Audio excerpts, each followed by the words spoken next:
Diviši, koukám, že nechceš přijít o představení. Snad si nečekal, že nechám všechnu slávu jenom pro vás. Neboj se, příteli, bez tebe bychom nezačali. Tak co, už jste vyjednávali? No, vyjednávali. A jak to dopadlo? Ne úplně podle našich představ. Radce chtěl jít vyjednávat sám a naštěstí jsem mu to rozmluvil. Nezdá se, že by se nám to podařilo vyřešit bez boje. Ještě aby jo. Konečně si tady na vesnici užijem nějakou zábavu. A naštěstí mám syna, který projevil značnou odvahu a vydal se do té jámy lvové na výzvědy. Řekni nám, co jsi viděl, Indro.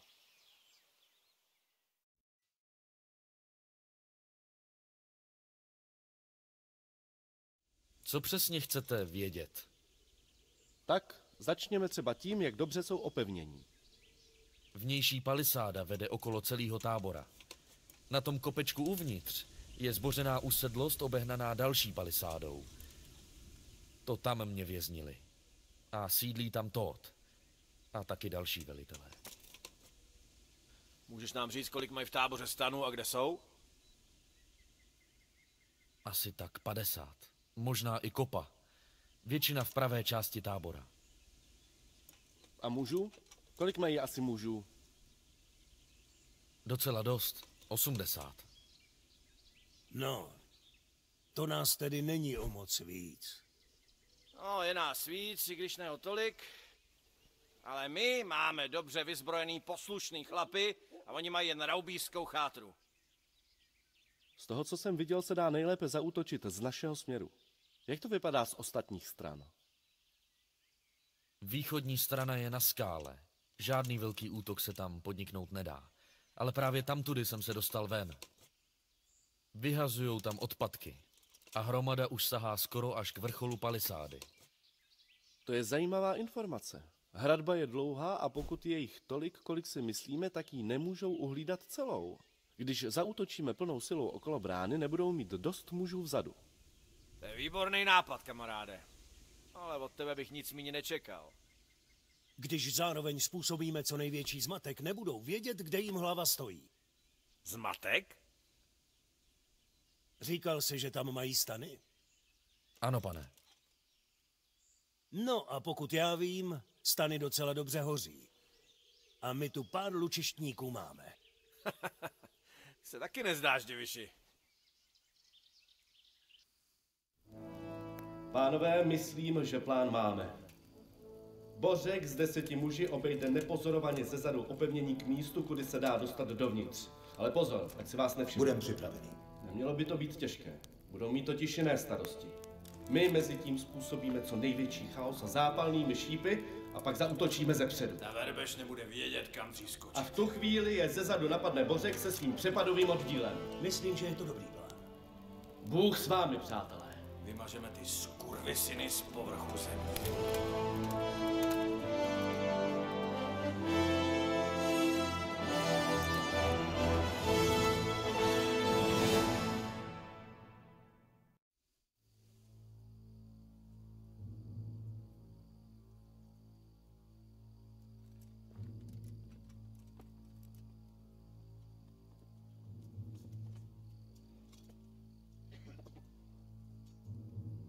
Dobře poslouchejte!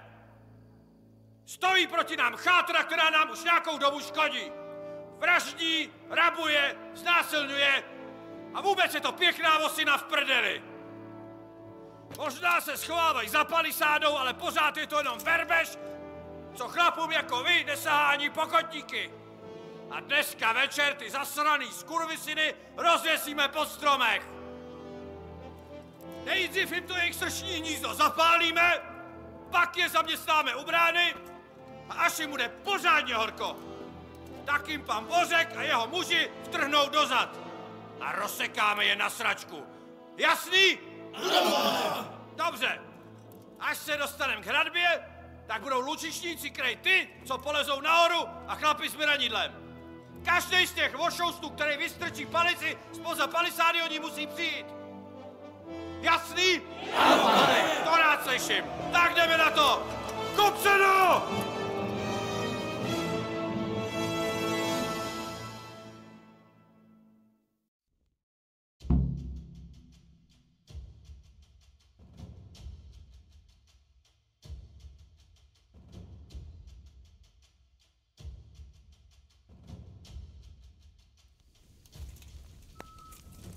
lučišníci, palte!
Jindřichu, vem to s chlapama mezi stany a vyčistěte to. Ať nám nikdo neběhne dozad. Vita, jděte s ním. Ostatní do formace a k horní bráně.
parchat Uherský?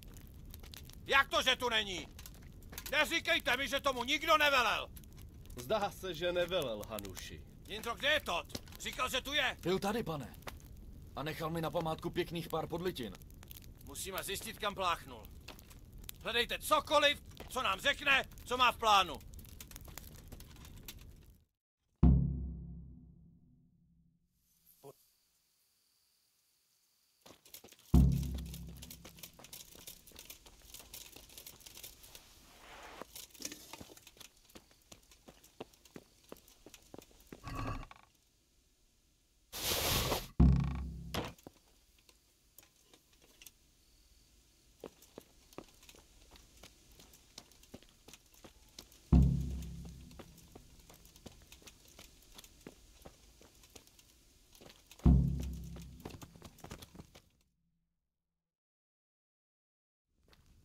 Pane, našel jsem jen tohle. Dopis? Co v něm stojí, Racku? Nikdy by ti neuškodilo kromě lovu vína a zbraní trochu studia, starouši. V Praze už umí číst v lepší společnosti kdekdo. A tady jsme na vesnici a na nikoho s tím dojem neudělám. A na co mám asi tak písaře? Co tam sakra stojí? Vypadá to, že to psal Tot. Není jasné komu.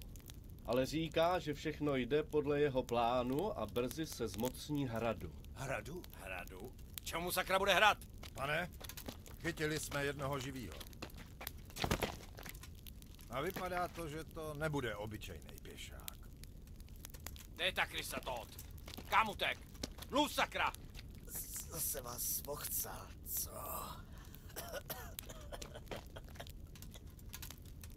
Když budeš rozumný, možná tohle všechno přežiješ. Kde je tvůj pán? Ještě včera to byl, nebo snad ne? Ale no tak, pane, obavíme, co se mnou bude. Můj pán je pryč. Vzal si většinu chlapů a odjel. Ale kam odjel? Co má v plánu? Tady píše, že chce obsadit nějaký hrad. Jaký hrad? Nějaký hrad tady v okolí, který zrovna vůbec nikdo nehlídá. Jaký hrad by to asi tak mohl být, co?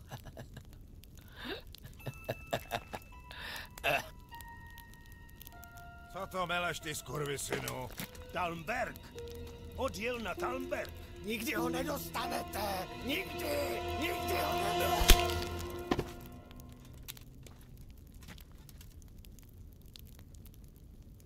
Co je?